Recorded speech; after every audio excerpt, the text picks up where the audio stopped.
Je vous recommande la boutique La Londoloise. C'est Judith Londolé. Si vous voulez être classe, chic, être habillé, être admiré. Parole de mon pao Mokonzi.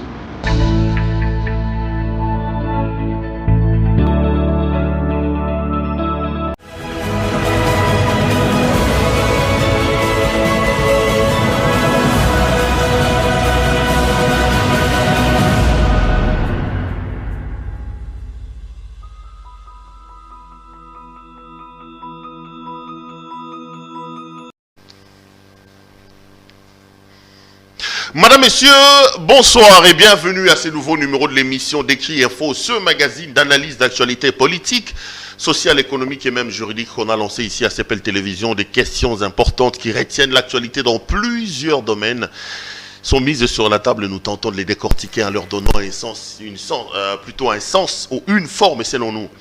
C'est d'ailleurs pour ça que chaque matin, lorsque je commence cette émission, j'ai l'habitude de dire le Décrit Info, c'est tout simplement le tempo de l'actu, selon notre feeling. Ça veut dire notre manière à nous de voir les choses, notre manière à nous de les ressentir, notre manière à nous de les exprimer. Ici, nous venons donc dans la peau d'un éditorialiste, pour venir opiner, pour venir parler de la situation de notre pays, tout en donnant notre point de vue. Évidemment, c'est du journalisme, du pur journalisme ce que j'ai fait. Je peux les défendre, je suis prêt à discuter, en débattre avec qui veut l'écouter, qui veut en débattre.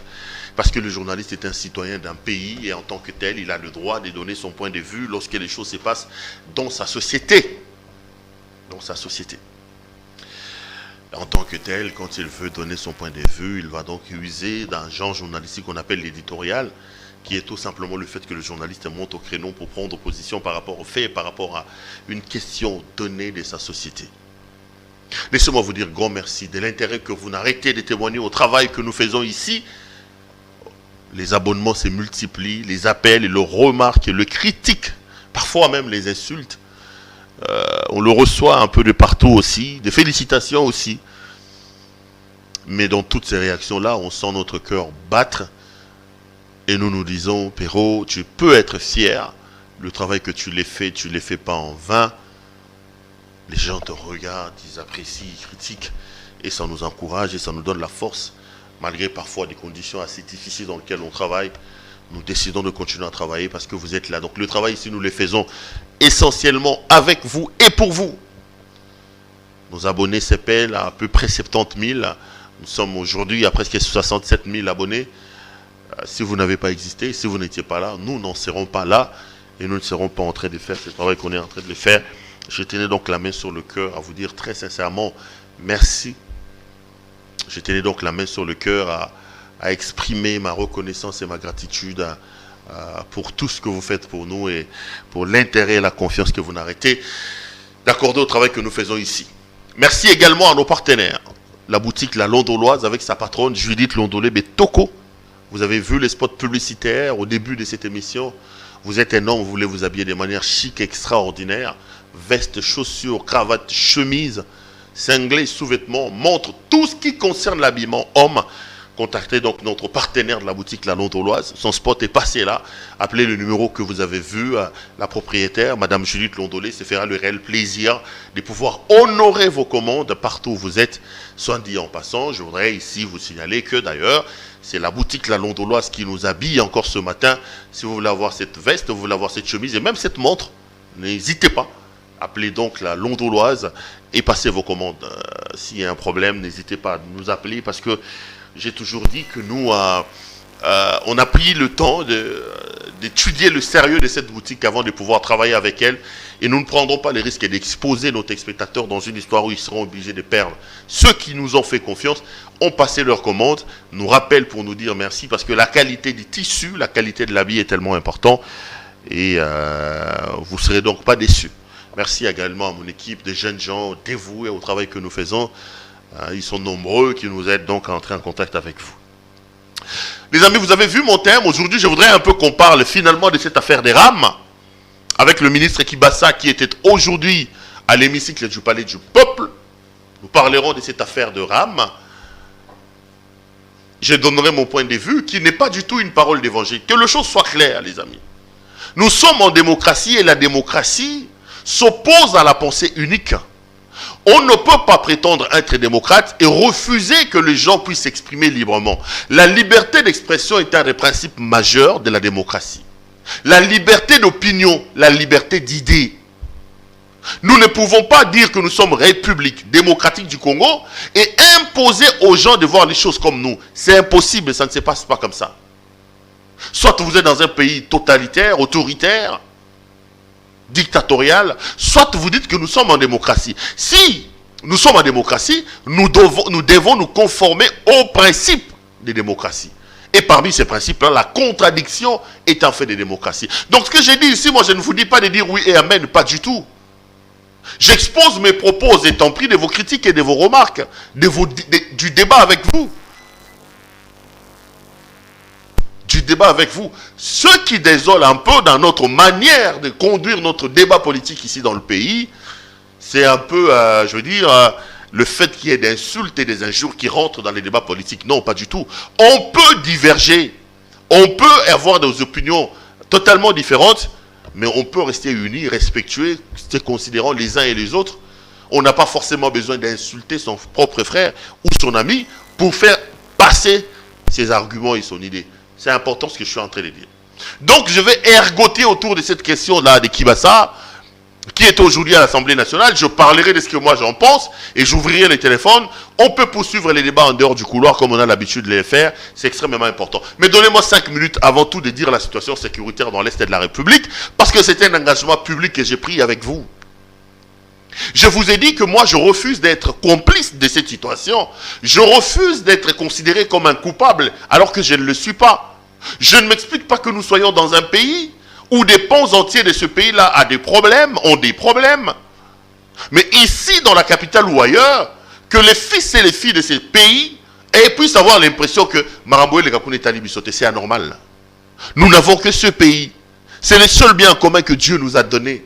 Nous, comme peuple, nous avons la responsabilité de protéger le Congo, de les fructifier, au fin de céder un pays mieux que ce que nous avons hérité de nos parents à nos enfants. Je l'ai dit souvent dans mes écrits, que notre hymne national est assez explicite sur cette question-là. Parce qu'il y a un paragraphe entier dans l'hymne national qui dit « Nous bâtirons un pays plus beau qu'avant ». Je pense que quand on est un parent responsable, quand on aime ses enfants, on cherche à ce que les enfants puissent avoir un mieux-être par rapport à ce que soit on a eu. On pousse les enfants à faire mieux que leurs parents. D'ailleurs, certains qui réfléchissent autour des successions disent on réussit sa vie, sa succession lorsqu'on a un vrai successeur. Nous tous qui avons des enfants, nous comprenons que nous voulons que nos enfants aient une vie meilleure que la nôtre. Et c'est d'ailleurs pour ça qu'on se réveille chaque matin. Moi, il est quelle heure quand j'enregistre cette émission? C'est le soir. Mais déjà, je commence à penser qu'est-ce que je vais faire demain. Parfois dans la fatigue, dans des problèmes des courants. Parents, je me dis, mais attends, si tu dors et que tu te réveilles à 20 h, ou que tu te réveilles à 14 h, demain on va chasser les enfants à l'école. Demain les enfants auront des problèmes. Cet amour-là, d'une certaine manière, et de la vie, et des enfants, et de la passion qui pousse, c'est tout ce que nous avons comme pays. Parfois nous faisons des choses qui à un moment donné, moi, me dépassent. Qu'est-ce qu'on va laisser à nos enfants comme pays, les amis?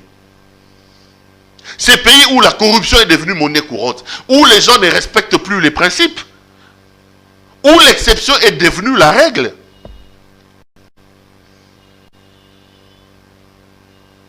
Si nous n'aimons pas ce pays, aimons ne fût-ce que nos enfants.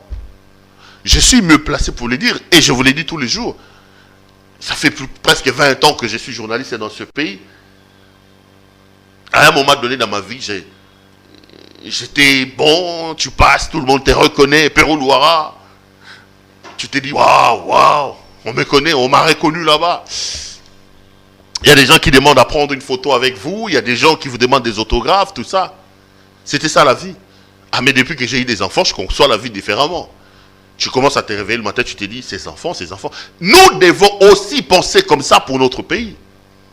Qu'est-ce que nous allons léguer à nos enfants? Qu'est-ce que nous allons donner à nos enfants? Et moi j'avais dit, pas question d'être silencieux. Je refuse ces silences coupables. Je refuse ces silences des complices qui veulent assister de manière à fond à un problème, à une situation qui déchire son pays. Je refuse cela. Mais attendez, je ne suis pas politicien, je ne suis pas militaire. Je suis journaliste. Mon travail, c'est de parler devant ces micros et devant la caméra. Je mets en contribution l'outil de mon travail pour alerter l'opinion sur ce qui se passe dans mon pays. Pour dire au monde entier, écoutez, ça tue chez moi, ça viole et ça massacre. Pas plus tard qu'avant-hier, en plein état de siège, on a encore tué une dizaine de personnes à Béni ici. Si une personne, si deux, si trois, si quatre personnes peuvent entendre ma voix, j'aurais fait mon travail d'alerter l'opinion. Et à part ce travail de lanceur d'alerte, je voudrais aussi dire ça pour montrer à nos compatriotes de l'Est, attendez les amis, vous n'êtes pas seuls. Il y a ceux de vos compatriotes qui sont solidaires avec vous, qui expriment leur attachement, leur amour à la mère patrie, et qui sentent que leur cœur bat avec leurs propres frères qui sont des Congolais. Cette inconscience collective qui nous a tous amenés à regarder les choses qui se passent dans nos pays comme si c'était loin. Moi, je me demande vraiment, alors vraiment, qu'est-ce qui se passe? Nous sommes de cœur avec nos compatriotes de l'Est et de la République. Nous soutenons l'état de siège, c'est vrai, mais nous sommes aussi en droit de nous interroger sur les résultats de l'état de siège. Ça fait plus de 5 mois que cet état de siège existe. L'état de siège qui est un état d'exception, une situation d'exception, mais comme dans notre pays, l'exception prend toujours le pas sur la règle, nous commençons à avoir l'impression que l'état de siège est un fait normal. Le président lui-même a même dit que l'état de siège restera aussi longtemps que les raisons pour lesquelles il a été lancé n'ont pas été rencontrées. Donc on peut rester là pendant 2 ans, pendant 3 ans, de reste des mandats de M. Tshisekedi. Si la paix ou si on ne réussit pas, on sera toujours en état de siège. Bon, je ne suis pas dirigeant de ce pays, je ne suis pas autorité. Je regarde, mais dans ma conception à moi, l'état de siège était un état d'exception.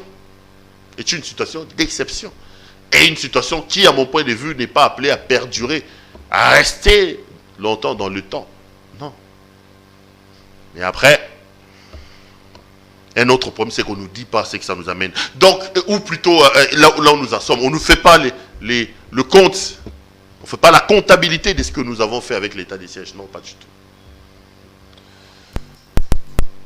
Et j'ai toujours mes 2 postulats que je pose sur la table, et quand je parle de l'état des sièges, plutôt quand je parle de l'Est et de la République, j'ai dit, si nous voulons que la paix revienne chez nous, la première des choses, nous devons avoir une armée républicaine, une armée forte, une armée dissuasive, parce que nous sommes un grand pays, nous sommes un pays riche sur le plan du sol et du sous-sol. Nous ne pouvons donc pas empêcher la convoitise de nos voisins. La responsabilité que nous avons, nous, c'est de nous protéger. Et pour se protéger, il faut avoir une bonne armée. Deuxième élément, nous devons être capables d'identifier la menace. Ceci passe par 3 choses.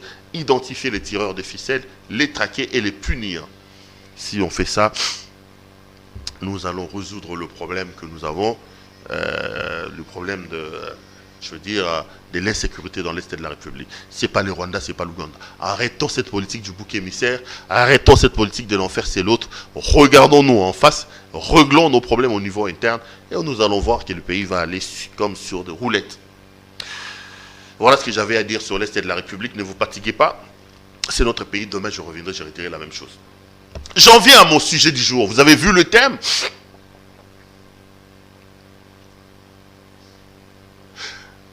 Je voulais parler de cette affaire des rames et de ma désolation, de ma déception après les scénarios macabres que j'ai vus aujourd'hui à la Chambre basse du Parlement, à l'Assemblée nationale. Vous le savez que M. Kibasa avait été interpellé au niveau de l'Assemblée nationale. Des questions comme le veut la tradition lui ont été posées. Il a pris du temps pour répondre, mais finalement, M. Kibasa est venu répondre aujourd'hui. Quel spectacle désolant. Quelle tristesse. J'ai eu honte pour mon pays. J'ai eu honte pour les dirigeants de ce pays au regard de ce que j'ai vu là-bas. Je me suis dit, mon Dieu, nous qui avons cru au changement, nous qui avons prêché le changement, en tout cas, ça, ce que j'ai vu là, c'est tout sauf un changement, les amis. C'est tout sauf un changement. Kibasa lance son histoire des rames, les amis. Et Ram commence à bouffer les unités des gens. J'étais ici avec Moukebaï qui dit, Péro, S'ils veulent couper, qu'ils coupent les fils que moi je suis parent. Qu'ils me fassent porter la croix de mes enfants. J'ai mon fils qui a 10 ans, je crois. Il est venu se plaindre parce qu'il avait besoin de mes gars. Je lui donne 4000 francs. Je voulais dormir. Le fils vient et dit, mais papa, Ram m'a tout pris. Il dit, heureusement que ce jour-là, Ram n'était pas devant moi. Sinon, j'allais lui donner un vrai coup de poing. Comment est-ce que dans un pays sérieux, quelqu'un peut se réveiller un bon matin, il décide comme ça de retirer les unités, de prendre l'argent des citoyens sans aucune forme de procès. Le ministre Kibasa était incapable de nous dire la nature juridique de cette affaire de RAM. Le RAM est-il une taxe? Le RAM est-il un impôt? Le RAM est-il une redevance? Kibasa, jusqu'à ce qu'il ait répondu aujourd'hui, il n'a pas convaincu la représentation nationale et il ne nous a pas dit quelle était la nature juridique de ces concepts de RAM. Mais regardez ce qui se passe. Nos amis de l'Union Sacrée acceptent que la maison Union Sacrée s'écroule, qu'il y ait des fissures au sein de la maison pour sauver les soldats Kibasa. Pour sauver le soldat Kibasa. Na lingala balobara. Second monument na soso so vimba na nzungu. Yeba kaza ye mokote maman ne aza quelque part. Le déroulement de cette affaire du RAM, la têtutesse de monsieur Kibasa, la déconsidération que le ministre de Petentik a eue à l'endroit de notre chambre de représentants démontre que cet homme n'est qu'une face visible de l'iceberg. Maman naye azana se nzungu. Et c'est désolant que nous puissions assister à ce genre de choses sous le régime de l'UDPS. Le régime des donneurs des leçons d'hier.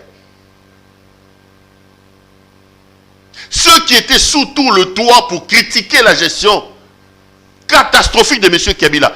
A raison d'ailleurs. Mais ce qui désole, c'est que là, ils ne nous proposent pas une alternative par rapport à ce qu'ils ont critiqué hier. Voilà comment ça se passe.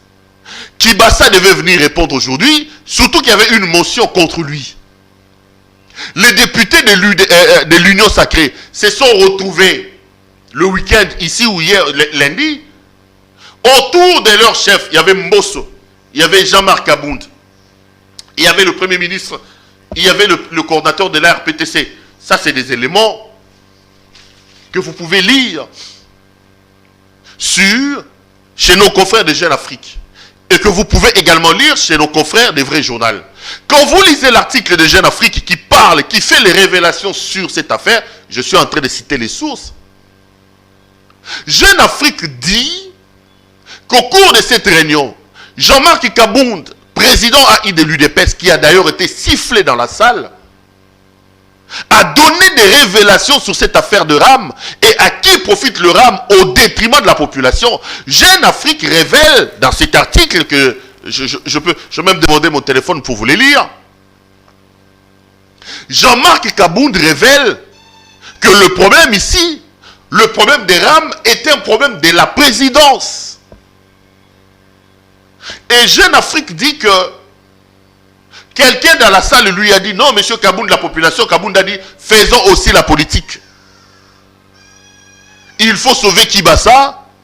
Cette affaire des RAM est une affaire de la présidence. Ça veut dire quoi? Ça veut dire que nous jetons de l'opprobre sur monsieur Kibasa pour rien. Nous lui jetons des pierres pour rien. Jean-Marc Kabound nous révèle que Kibasa n'y est pour rien. Le tout se passe à la présidence. Le tout se passe à la présidence. Kibasa lui-même l'a dit aujourd'hui. Kibasa dit que lui n'est qu'un exécutant. L'affaire RAM a été décidée au niveau du Conseil des ministres. RAM, les coupures et l'argent, c'est RPTC qui le fait. La RPTC est un service qui dépend de la présidence de la République. Et que lui, il ne peut pas suspendre le RAM. Si nous voulons que Kibasa puisse suspendre le RAM, il faut qu'il y ait recours au Conseil des ministres. En clair, Kibasa a été. Kibasa a rejeté la responsabilité. Kabound a rejeté la responsabilité. Il nous a dit qui profitait des RAM c'était la présidence de la République. La présidence de la République. Mais je voudrais alors à ce moment-là parler à la présidence de la République, les amis. N'oublions pas ici que le régime de l'UDPS a assis sa gestion de la cité sur deux promesses majeures. La toute première promesse, c'est 1. L'état des droits. Sommes-nous en train de vivre l'état des droits avec nos amis de l'UDPS? Je ne suis pas en train de parler aujourd'hui de l'état des droits, j'en parlerai. Vous, Congolais qui me regardez, êtes-vous satisfait de ce qui se passe au pays? Vous êtes allés dans nos cours et tribunaux, vous êtes content de ce que notre justice fait. Vous êtes content de la justice distributive de nos biens tels que ça s'est fait ici. Question mark. Un jour, je parlerai de ça. Donc, le premier pilier sur lequel le régime a bâti ses convictions, c'était l'état des droits. Et le deuxième, c'est ce slogan du peuple d'abord. Comment on peut asseoir les promesses? On peut asseoir sa gestion, sa gouvernance sur un slogan du peuple d'abord, alors qu'on se retourne soi-même pour aller couper le peu que ces peuples-là a. L'UDPS est au pouvoir aujourd'hui. Dites-nous par rapport au peuple d'abord, qu'est-ce que le peuple gagne? Le slogan le peuple d'abord de l'UDPS devient un slogan creux qui n'a pas de contenu, avec des dossiers comme le RAM. Avec les dossiers comme le RAM. Aujourd'hui, quand vous regardez la situation de la desserte en eau, quand vous regardez la situation de la desserte en électricité, vous allez vous rendre compte qu'on recule par rapport à là où on était. Et au lieu de nous aider à se sortir de cette situation, on nous amène encore cette affaire de RAM. On nous amène RAM. Et après, on va nous dire que le peuple d'abord, non. Quand on est chantre du slogan peuple d'abord, on ne fait pas ça, messieurs de l'Union sacrée. On ne fait pas ça, messieurs du régime. On ne fait pas ça, messieurs Kibasa.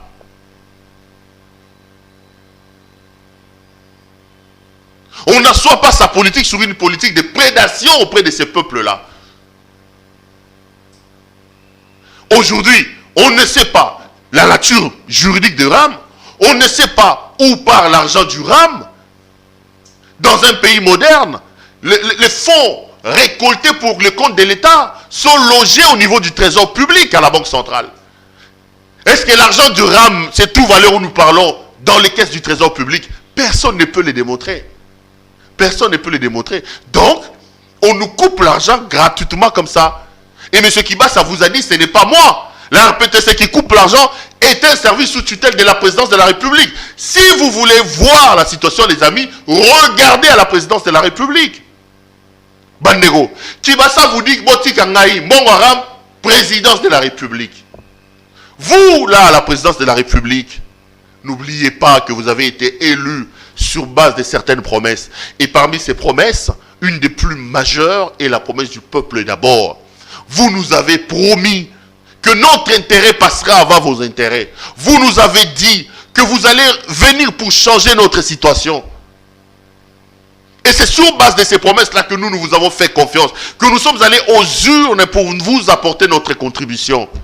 Ce qui se passe avec cette affaire de RAM nous démontre que le peuple d'abord est tout simplement un slogan et que dans le fond, il n'y a aucune volonté de pouvoir donner un mieux-être à ces peuples et améliorer ses conditions sociales.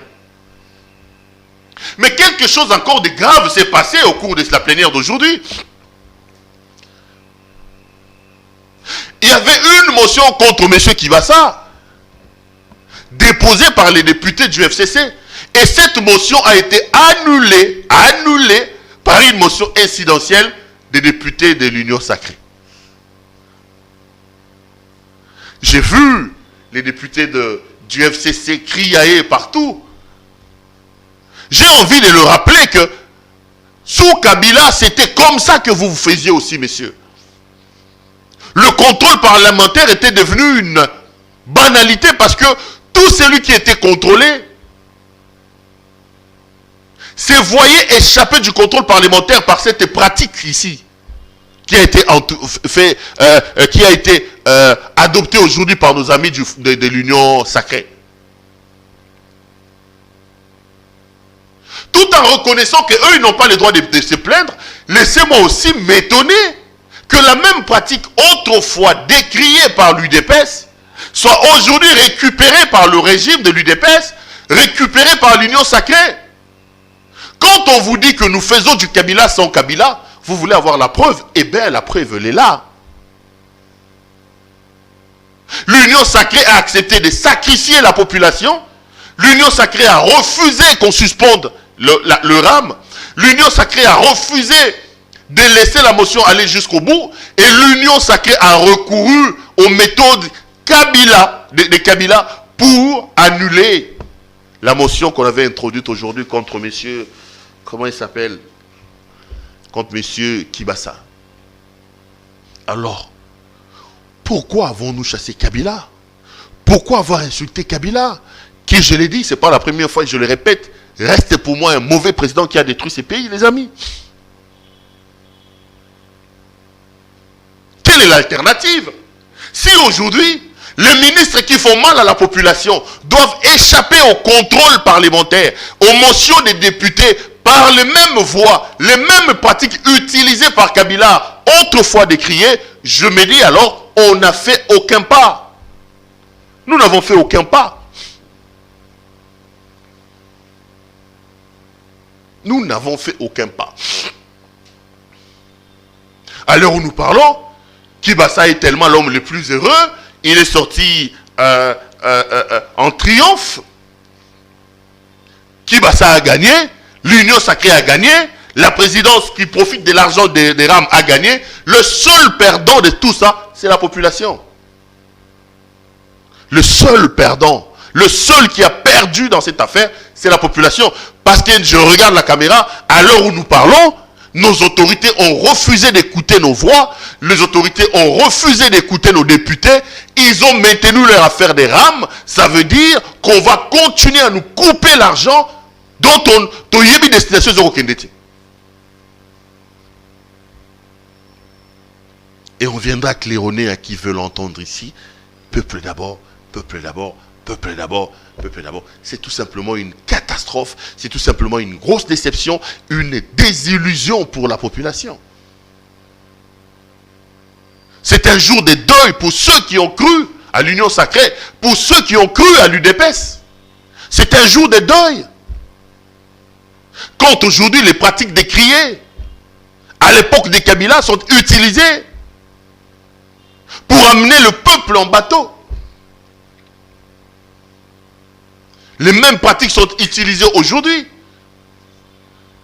On se pose véritablement la question de savoir qu'est-ce qui se passe. Ici, avant de terminer cette émission, je voudrais lancer un appel pathétique à nos autorités.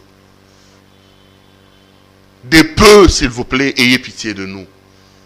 Ayez pitié de ce peuple qui vit dans des situations catastrophiques. C'est la rentrée scolaire. Comptez le nombre de parents qui ont réussi à envoyer leurs enfants à l'école. Ils sont combien? Comptez le nombre des enfants qui ont des livres, le nombre des enfants qui ont 5 cahiers. Ils sont combien? Comptez le nombre des enfants qui se réveillent le matin et qui ont la possibilité d'avoir un pain pour aller manger à l'école. Ils sont combien? Ils sont combien? Comptez le nombre des enfants qui sont capables, en revenant de l'école, de trouver un pain à la maison. Ils sont combien? Chaque jour qui passe, on voit notre situation socio-économique s'est dégradée. La population pleure. Et à côté de ces larmes et de ces pleurs, vous avez une classe politique visiblement inconsciente qui, elle, s'enrichit tous les jours qui passent. Et quand on regarde un peu, on est en larmes, on s'est dit, bon Dieu, qu'est-ce qu'on a fait pour mériter ça? Dieu nous a tout donné. Tout donné.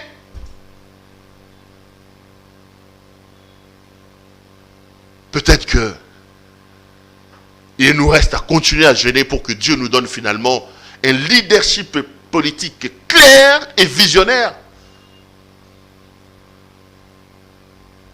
Parce que sans bonne gouvernance, sans un leadership éclairé, visionnaire, on ne peut pas entrevoir le développement d'un pays. On ne peut pas penser sortir un pays qui se trouve dans le gouffre, dans le marasme comme le nôtre, si on n'a pas ces deux éléments-là.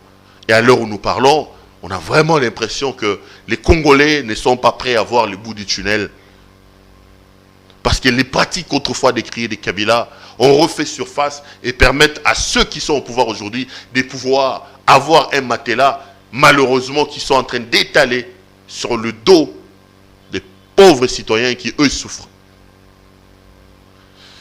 Voilà ce que j'avais à vous dire aujourd'hui, les amis. Ça a été un grand plaisir pour moi de vous présenter cette émission. Je vous retrouve demain pour un autre numéro. Portez-vous bien et restez branchés sur nos programmes. Bonsoir.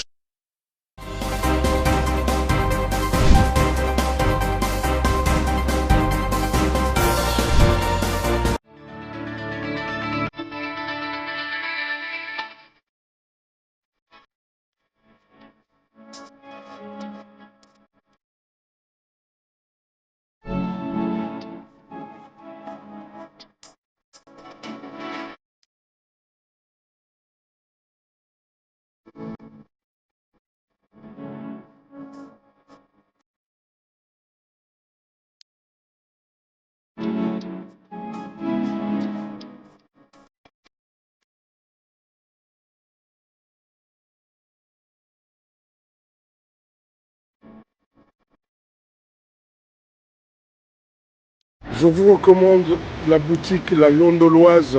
C'est Judith Londolé. Si vous voulez être classe, chic, être habillé, être admiré. Parole de Mopao Mokonzi.